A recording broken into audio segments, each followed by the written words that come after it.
So the presentation here today is Creativity and Beyond.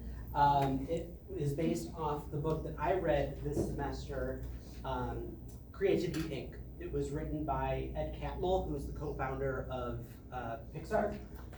And the tagline, or the subtitle of the book is Overcoming the Unforeseen Forces That Stand in the Way of True Inspiration. This is the pass to the actual book. I forgot the sleeve, or else this display would have really come into its own. But wonderful book.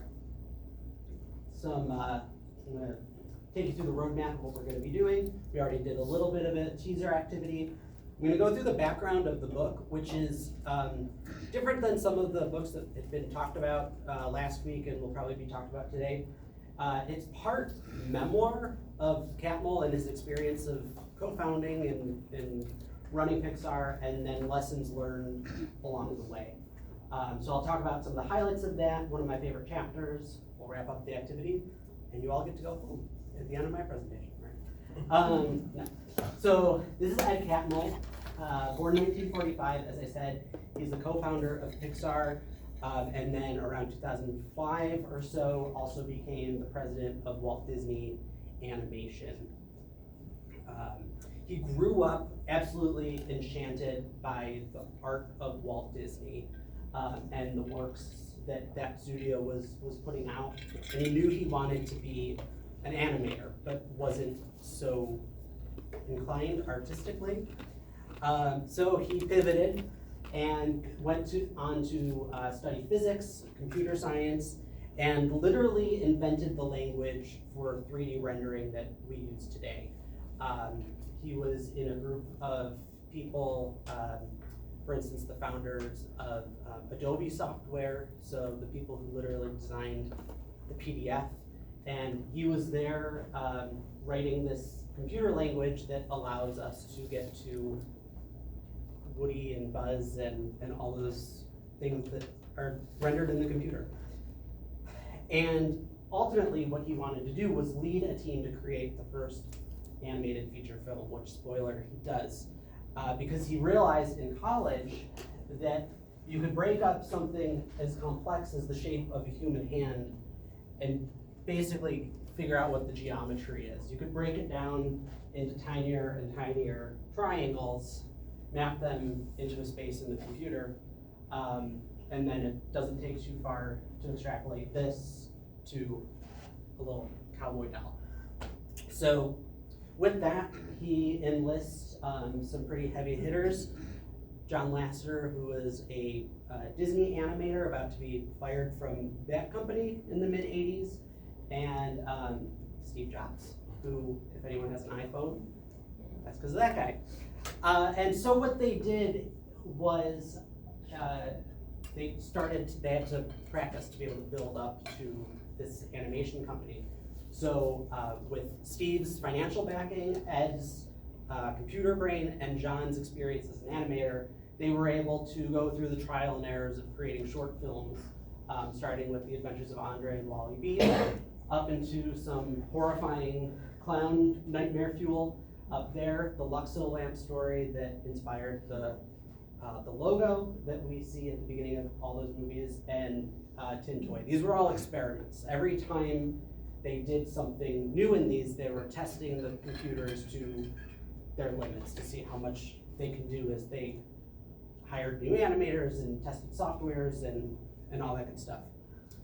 In the meantime, I call this their sort of grinding phase, because the Pixar graphics computer was also really good at being able to define medical imagery. So they actually sold their first computers to hospitals to be able to generate pictures in CAT scans and other kinds of imaging. They did commercials for Listerine and Tropicana and Lifesavers. They sold a software to Disney that allowed them to color all of their paintings, their animation inside the computer. And they also sold the Pixar computer to Lucasfilm and ILM to be able to do motion graphics for Jurassic Park, Terminator 2, all that sort of stuff. All leading to eventually Catmull's goal. He was able to produce this this incredible movie that was not only a feat of technology, but was also, widely acclaimed by the Academy. This is John Lasseter receiving a special Oscar for the work that they did on Toy Story. And at that point, I forget how old Catmull was, but had plenty of years to go in his career. But he had already kind of hit his happily ever after, because he did the thing he had always wanted to do, that he had been striving for over 25 years, to make the first computer animated movie. So he started to look inward, and this is where a lot of this book comes from, is how do we continue this into the future? And he writes in the book, my hope was to make this culture so vigorous, this culture being Pixar, so vigorous that it would survive when Pixar's founding members were long gone.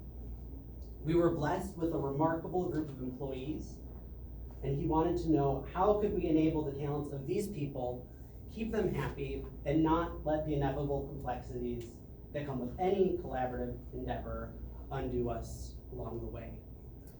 It was the job that he assigned for himself and that still animates him to the day.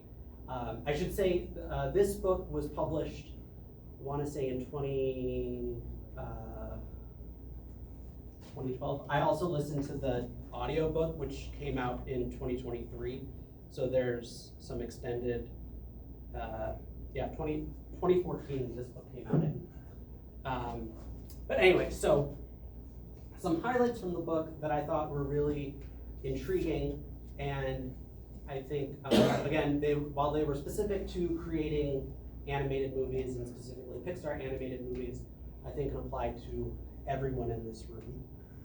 And I'm going to talk about them. So one thing that they do is have a brain trust at Pixar, which is all the top people from all their different departments who critique everything on probably a monthly basis or so.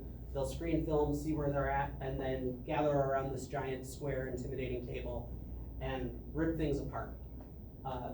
And not for any kind of callous or mean reasons, but just to make the film better. They believe that putting everybody's voice at the table together will inform the film, give it more diverse voices, and allow people's, like I said, their voices to be heard. This is the resource group of sorts in connecting it to the facilitations that we all do.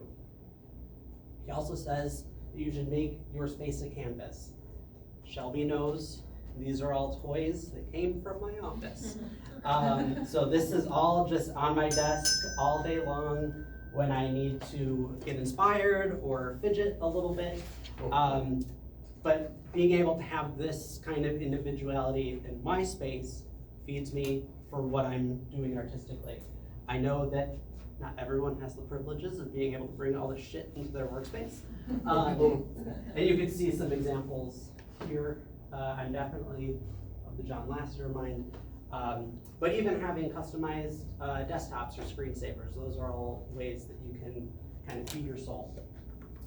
Preserving team rituals, he said it was really important. They do a lot of things, whether it's community outreach, paper airplane competitions, barbecues, different ways to keep the team rallied around things that aren't their work, that just unify the group as a whole. Really is something that he says brings the team closer together, and it makes people excited to be able to work on these projects with people who they consider something between colleagues and friends. He also was very adamant about the fact that there's egalitarian ethos throughout the company, really trying to make sure that anyone from the lowest on the totem pole all the way to the top feel comfortable interacting and hearing out each other's ideas, all the way down to there's no assigned parking spaces at Pixar, except for handicapped spaces, but it's a first come, first served basis. So if you're late there that day, but you're the owner of the company, you're getting a crappy spot. He also talked about the importance of flexibility and actually included this really great diagram, which I think, because he I had this example of meeting with someone from Pixar's HR department, and they had put together a 2-year sort of future planning, strategic goals. And she had everything outlined and said, we're at the bottom of the pyramid right now, we want to get all the way to the top of the pyramid in 2 years' time. And he said, that's no good, because in 3 months, you might already be halfway up the hill. And that's a wonderful thing, but you're moving along further than you thought you were going to. And then in another 3 months, 6 months out, you're almost there, but now you're kind of off of the mountain.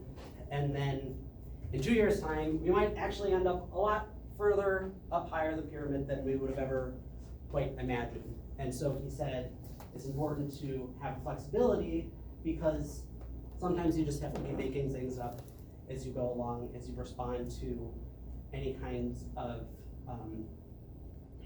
creative difficulties that come up, obstacles that come in the way.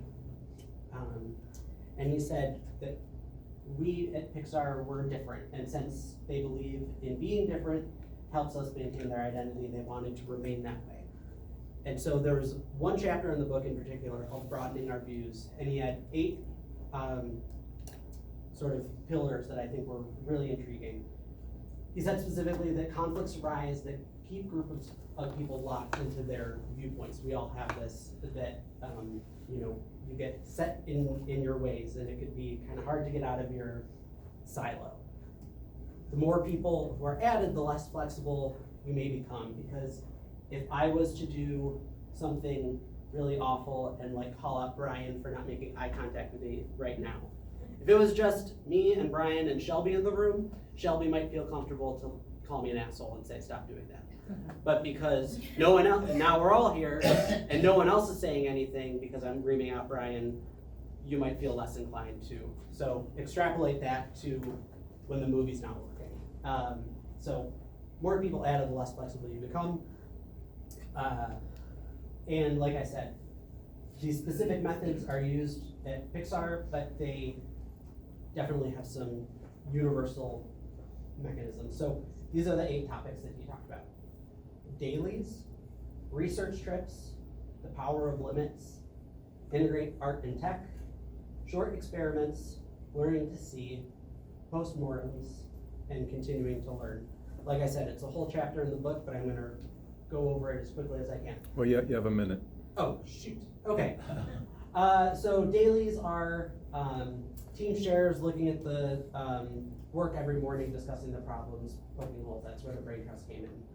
Importance of going on research trips, get things down to the micro detail, and it really gives you a confidence that permeates the rest of the film. You could go out to a place, if you're doing a movie about a rat who eats fine food, you go to Paris, you check out the fine restaurants as well as the sewers. You need, power of limits, knowing that for all of those doors, you could probably copy and paste a couple of those doors. You don't need to have every single one individually designed. Know that if you're going to work on something, they balance time and human hours on little obstacle sticks that are all the equivalent of a human work week. And the director's got in the rhythm of saying, if you need another stick, you gotta pull it from somewhere else. Integrate art and tech, allow the technology to influence the art and the art to motivate that technology. It allows people to be nimble, make us better. Short experiments, inexpensive ways, so that's the short films that are always in front of the movies. It gives new filmmakers a chance to screw up, draw on inspiration, learning to see, fight against mental models. If I had more time, I should have timed this out better. I would have asked you to draw Willie, and I was actually going to walk you through the process of identifying that his head is actually 4 kind of oblong circles. And we would have broken that down together to actually draw a face, not just what you think a face might be. Postmortems, having some time to self-reflect, pay it forward to the people who weren't there and teach your team how they can do better. And then continuing to learn. So respect the works of your colleague no matter the time, and give yourself an opportunity to make yourself a beginner again. Drawing class with the whole class. So the activity was gonna be us all doing this together with this drawing exercise. If I'm out of time, I'm out of time. What I want you to learn, always try to hire people who are smarter than you. Take a chance on better. Engage the collective brain power of the people we work with in an active, ongoing process. It's not the job of the manager to prevent risks. It's the manager's job to make it safe for us to take them. If there's more truth in the hallways than in a meeting, you have a problem. The cost of preventing errors is often far greater than the cost of fixing them. Failure is the necessary consequence of doing something new. And truth does not mean that you trust that someone won't screw up. It means that you trust them even when they do screw up. I have no time for questions, but thank you, everybody.